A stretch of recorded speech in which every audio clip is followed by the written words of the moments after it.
मोदी जी, ये चेयरमैन साहबा कहती मोदी जी ने कहा रेवेन्यू इकट्ठा करो। मोदी जी को बदनाम करते हैं, मोदी जी का नाम लेके एक्सप्लॉइट करते हैं दुकानदारों को। एक ग्लोबल लीडर बन चुके हैं मोदी जी। क्या मोदी जी कहेंगे औकाफ वालों के खाल उतारो, उनके पेट काट काट के उनकी आंतें निकालो? कभी नहीं प्राइम मिनिस्टर एक कहेगा ऐसे। मेरा किराया था 700 कुछ रुपए, इन्होंने सीधा जंप किया कि 4200 कुछ रुपए देने हैं आपने सितंबर से।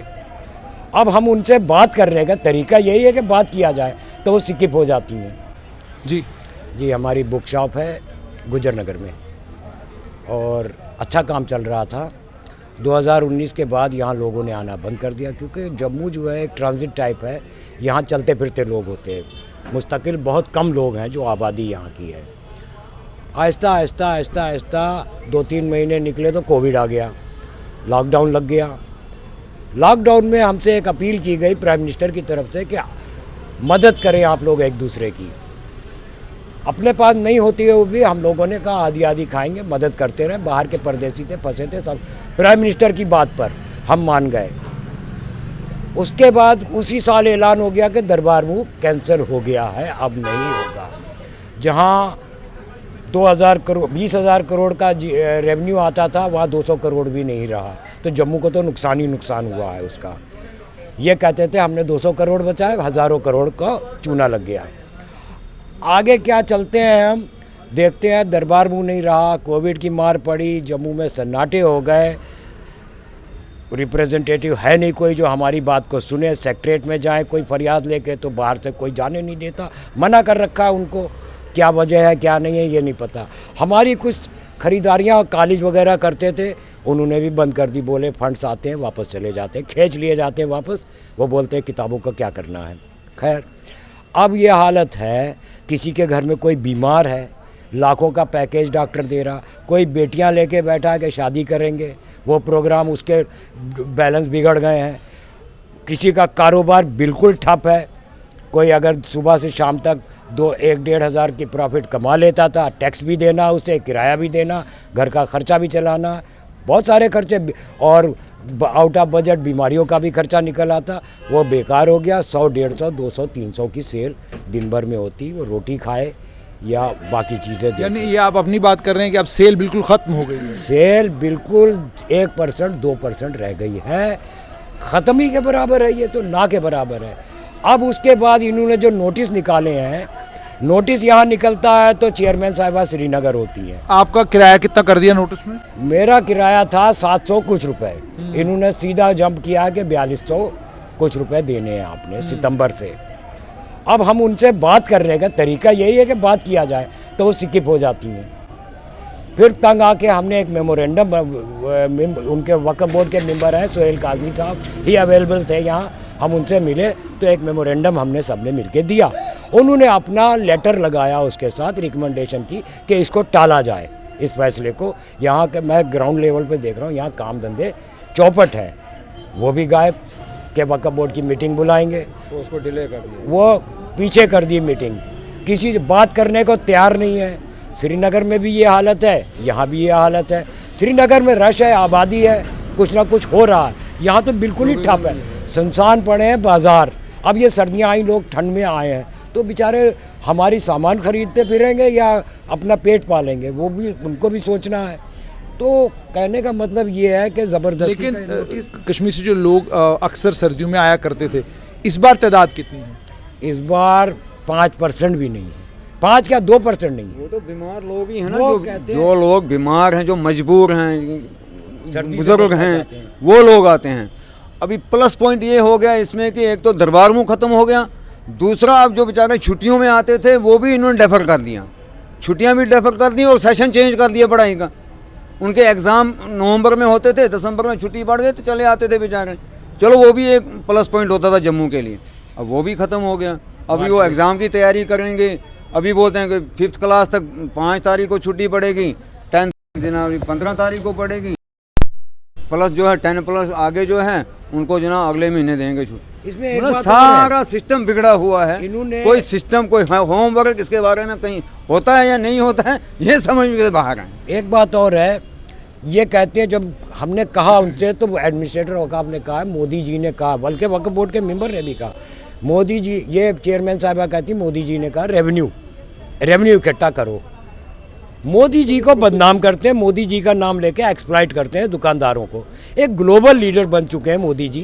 क्या मोदी जी कहेंगे औकाफ वालों के खाल उतारो, उनके पेट काट काट के उनकी आंतें निकालो? कभी नहीं प्राइम मिनिस्टर एक कहेगा ऐसे। लेकिन अगर आपके कारोबार, अगर आपकी दुकान पर सेल अच्छी है तो फिर जाहिर सी बात है आज के वक्त में 700 रुपये 1000 रुपया किराया देना तो वैसे बनता नहीं। तो इसलिए मैं पूछ रहा हूँ कि सेल का क्या हाल है? सेल बिल्कुल ठप है। अगर होती सेल तो हम कहते मैडम इतना नहीं, चलिए बात करते हैं बैठकर, इतना नहीं इतना।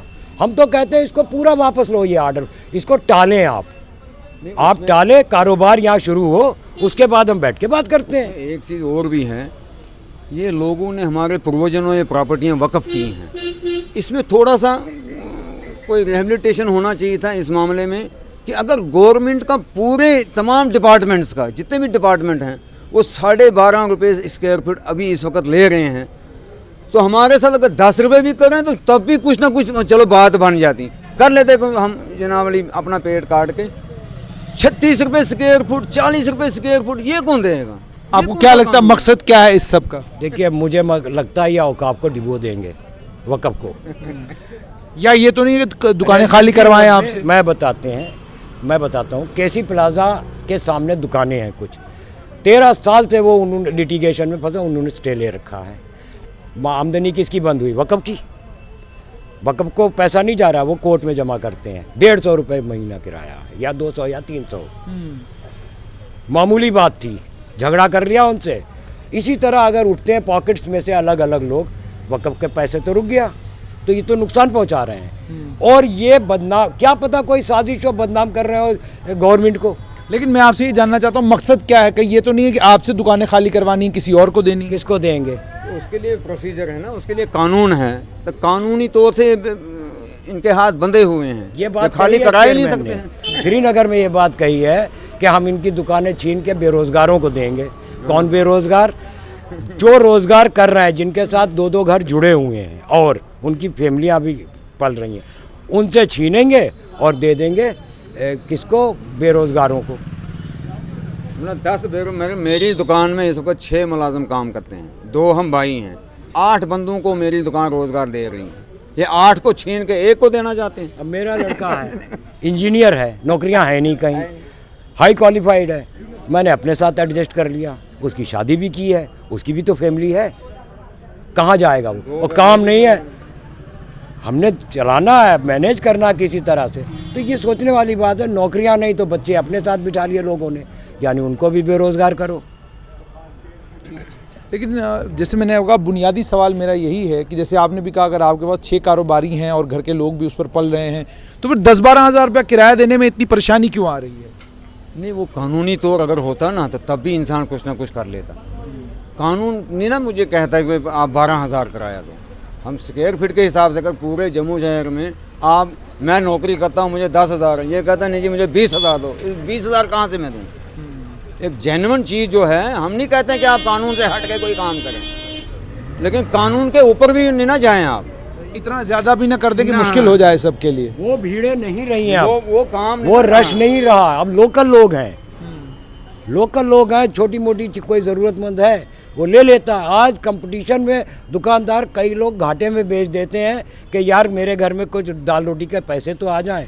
कनक मंडी जहाँ चलने की जगह नहीं होती थी, आज आप छोटे बच्चे को छोड़ दें वो आराम से निकल जाएगा, क्योंकि लोग ही नहीं है वहाँ पर, होलसेल मार्केट है। इसी तरह छोटी, अब गुज्जर नगर है, इतना रश होता था, दरबार मुँह वाले वहाँ होटलों में ठहरते थे, वो रास्ता था ऊपर तक आने का, वहाँ सन्नाटे हैं, इतने सन्नाटे हैं कि सन्नाटे में इस साल गर्मियों में दुकानदारों की चोरियां तक हो गई। कोई नमाज पढ़ने गया, कोई वॉशरूम चला गया, पीछे से चोरी। यानी आप चाहते हैं कि सन्नाटे, आप वक्त के साथ बातचीत करके इस मसले का हल तलाश रहे हैं? बिल्कुल, हम चाहते हैं कि इसको डिफर करें ये अभी, उसके बाद काम चलाएं। थोड़ी सी डिमांडें हैं, थोड़ा दरबार मुँह को चालू कर दें, बिजनेस को तो करने दें, आप बिजनेस खड़े होने दें हमारे, जो हम मार खा चुके, उसके बाद हम खुद करें। शहीदी चौक के पास एक मॉल बनाया था वक्फ ने, मॉल का क्या हाल है? उसका ये हाल है कि उसका मतलब, हालांकि वो नई बिल्डिंग है, मेरी जो दुकान है वो 1960 की दुकान है, मेरे दादाजी के पास थी, उसके बाद मेरे वालिद साहब थे, अब मैं हूँ वहाँ, हम 2 भाई हैं। तो उसका किराया ये कहते हैं जनाब आप 40 रुपये स्क्वायर फीट दो। अभी जो इन्होंने अपनी लागत से बनाया हुआ है पालिका बाजार, उसका 12.5 रुपये स्क्वायर फीट। ये जुल्म नहीं है तो क्या है? इतनी बड़े मॉल का अच्छा, वो 12.5 दुकान कोई रुपये। लेता तो ही उस नहीं है। मॉल में है कोई भी नहीं, एक दुकान खुली है उधर, सिर्फ एक, बस, बाकी किसी ने एग्रीमेंट किया ही नहीं। क्योंकि ये पहले तो प्रीमियम बहुत मांग रहे हैं। वो प्राइवेट जगह खरीद के अच्छा खासा शोरूम बना सकता है उसके आधे पैसों मतलब में, हाँ, वो मिल्कियत जितना ये खरीदेगा, वो किराए पर प्रीमियम क्यों मांग है? रहे हैं। हमने जब दुकानें ली थी, अगर उन पैसों से हमने प्राइवेट जगह कहीं आउटसिकिट में ली होती, आज करोड़ों की प्रॉपर्टी होती वो, करोड़ों की। ये उसको आज के टाइम से नहीं। कंपेयर कर रहे हैं। अभी वो नया पालिका बाजार बना है, उसमें 12.5 रुपये स्क्वायर फुट का देने को कोई तैयार नहीं है। ठीक। तो पुरानी दुकानों से 40 रुपये कैसे आप एक्सपेक्ट करते हैं कि हमको मिल जाएगा?